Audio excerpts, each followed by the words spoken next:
There are phases in life where all you want is to feel good, not deeply fulfilled, not truly peaceful, just good enough to get through the day. So you scroll, you eat a little extra, you watch one more episode, you seek one more conversation, one more distraction, one more hit of something that makes you forget. And slowly, even without realizing it, this becomes your way of living. This is where hedonism begins. Hedonism, in simple terms, is a life driven by the pursuit of pleasure and the avoidance of discomfort. It sounds harmless, even desirable. I mean, who does not want to feel good? But here's the part most people miss. It is not about pleasure itself, it's about dependence on pleasure to feel okay. The moment your peace depends on stimulation, you've already lost your center. Hedonism doesn't enter your life as a problem, it enters as a relief. After a long day, scrolling feels harmless. After emotional discomfort, attention feels comforting. After stress, food, alcohol, or distraction feels deserved. And your mind starts learning something very dangerous. Whenever I feel uncomfortable, I escape. And this pattern becomes automatic.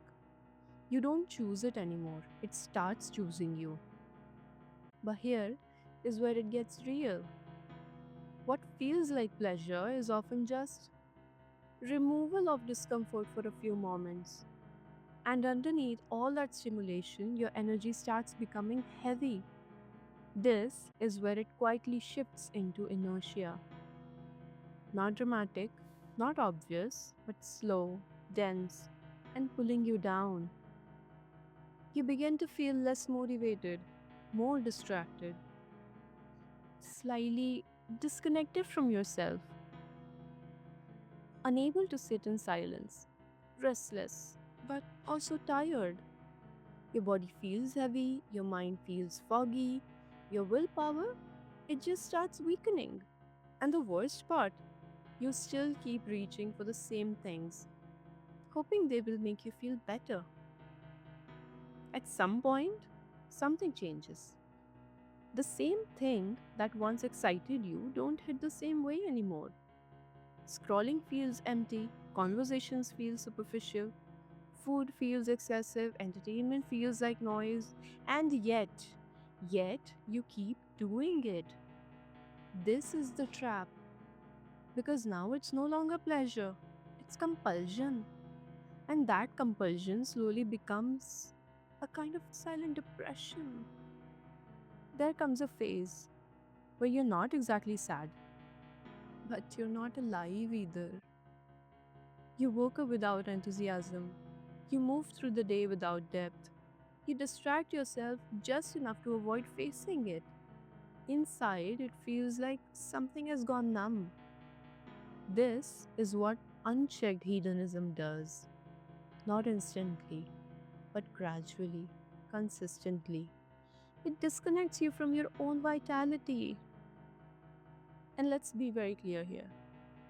If you stay here long enough, you don't just lose time now.